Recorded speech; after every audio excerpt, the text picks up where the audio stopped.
গতকাল রাতটা যে আমার কিভাবে কেটেছে সেটা যতটা না মনে করব ততটাই ভালো। ওটি থেকে বেরোনোর পর বেশ ঘন্টাখানিক ঘুমিয়েছি।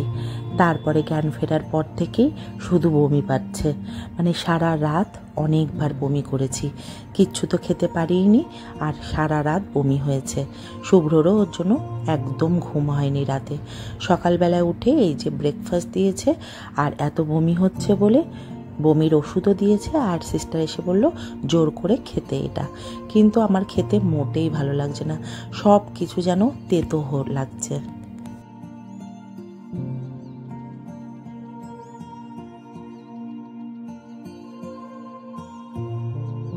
জোর করে যতটা পারলাম একটু খেয়ে একটু এখন ভালো লাগছে, আর কতগুলো মেডিসিনও ছিল সেগুলোও দিয়েছে। আর এই যে এটা আর খেতে ভালো লাগছিল না, তাই রেখে দিয়েছি। শুভ্র ওদিকে ব্রেকফাস্ট করতে গেছে ক্যান্টিনে, আর হাতটায় প্রচণ্ড ব্যথা হয়েছে।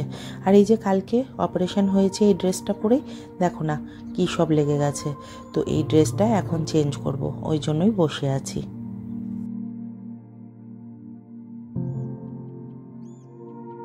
এই যে আমার পাশে যে বেডটা, এইটাতেই কালকে সারা রাত শুভ্র ছিল, যদিও এক ফোঁটাও ঘুমোতে পারেনি। দেখতে দেখতে এই যে ফ্রুটস দিয়ে গেল, আর শুভ্রর দিক থেকে কল এসেছে, তো বলল এই ফ্রুটসগুলো খেয়ে নিতে। ফ্রুটসটা খাওয়ার পরে খানিকক্ষণ একটু বেশ ঘুমিয়েছিলাম, তারপরে দেখছি লাঞ্চও দিয়ে দিয়েছে।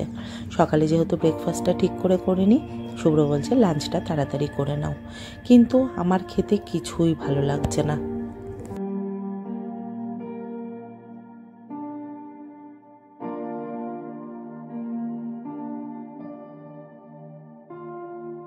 লাঞ্চটা করে উঠতে না উঠতে আবার সিস্টার এসে স্যালাইন আর প্যারাসিটামল দুটোই একসাথে ওই যে লাগিয়ে দিয়ে গেল। আর এই যে হাতে এত ব্যথা হয়েছে, তাই জন্য বললাম একটা আইস প্যাক দিতে। কালকে সারা রাত শুভ্র ঘুমোয়নি, তাই আমি বললাম এখন একটু ভালো করে ঘুমিয়ে নাও।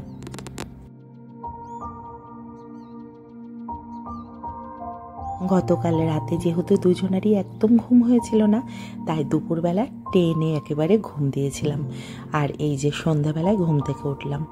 আর হসপিটালে সত্যি কথা, কখন সকাল হচ্ছে কখন সন্ধে হচ্ছে কিছুই বোঝা যায় না। যাই হোক, কিভাবে দিনগুলো কেটে যাচ্ছে দেখতে দেখতে এই দেখো ডিনারও দিয়ে দিয়েছে। সার্জারি হওয়ার আগে পর্যন্ত বেশ ভালো মতো করেই সব কিছু খেয়েছিলাম, কিন্তু সার্জারি হওয়ার পর থেকেই মুখটা যেন একদম তেতো হয়ে গেছে, কিচ্ছুই ভালো লাগছে না। রাতের খাওয়ারও একটু ফোঁটা খেয়েছি, তাই শুভ্র বকাবকি করছিল।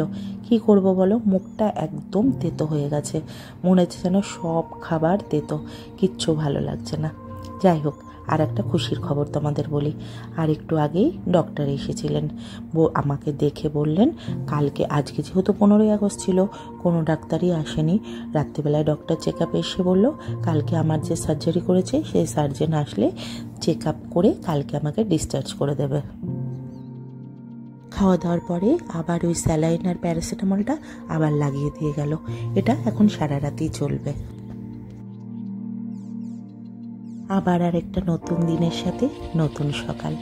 কালকে রাতটা ভালোই কেটেছে, মানে কোনো প্রবলেম হয়নি, তাই জন্য আজকে সকাল সকাল বেশ ফ্রেশ লাগছে।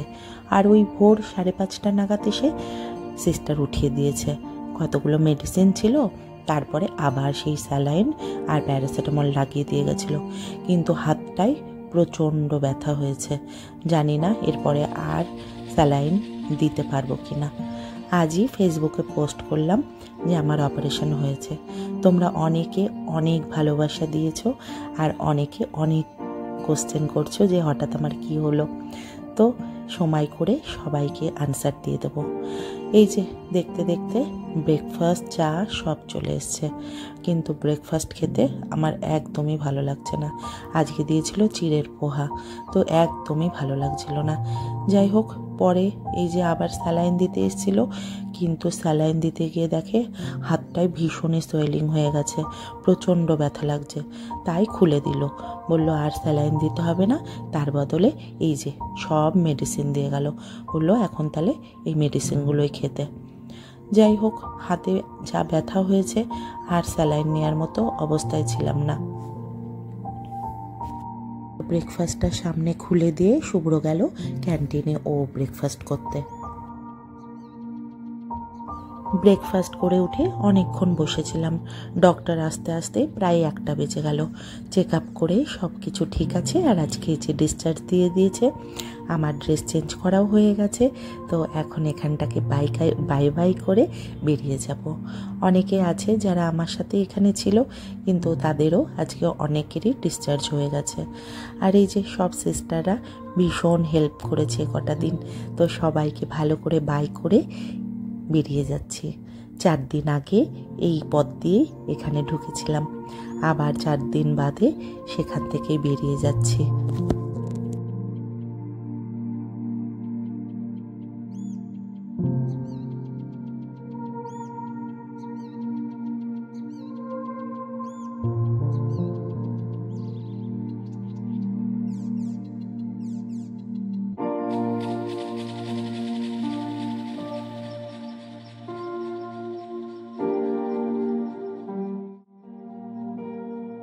প্রত্যেকবার 15ই আগস্টটা ভীষণ ভালোভাবে কাটে।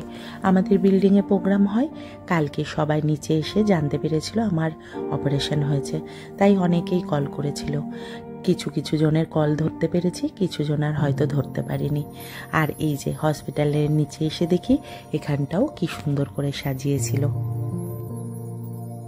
ডিসচার্জ হওয়ার পরেও অনেক কিছু ডকুমেন্টস জমা দিতে হয়, অনেক কিছু ফর্মালিটিস থাকে, সেগুলোই নিচে এসে শুভ্র করছে।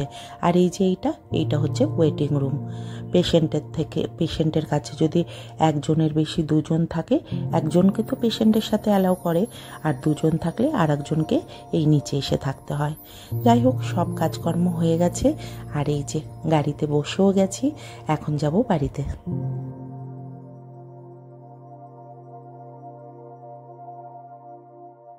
আজকে তো খুব খুশি হয়ে যাচ্ছি। 5 দিন বাদে আবার আসতে হবে হসপিটালে। 5 দিন বাদে ফার্স্ট ড্রেসিং করে দেবে, আর 10 দিন বাদে হয়তো বায়োপসি রিপোর্টটা আসবে। দেখা যাক এখন বায়োপসি রিপোর্টটায় কি আসে।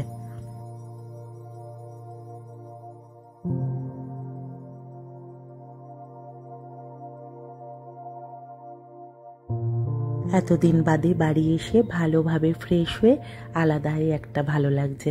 যাই হোক, ফ্রেশ হয়ে গেছি। এখন মা রান্না করেছে, তো বাড়ির খাবার খাবো কতদিন বাদে।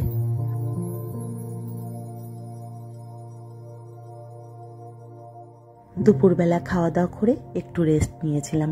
এখন ওই সন্ধ্যে 7:30 মতো বাজে। এই যে শৌনক আমার পাশে বসে রয়েছে, আর মা ওইদিকে সন্ধ্যা দিচ্ছে।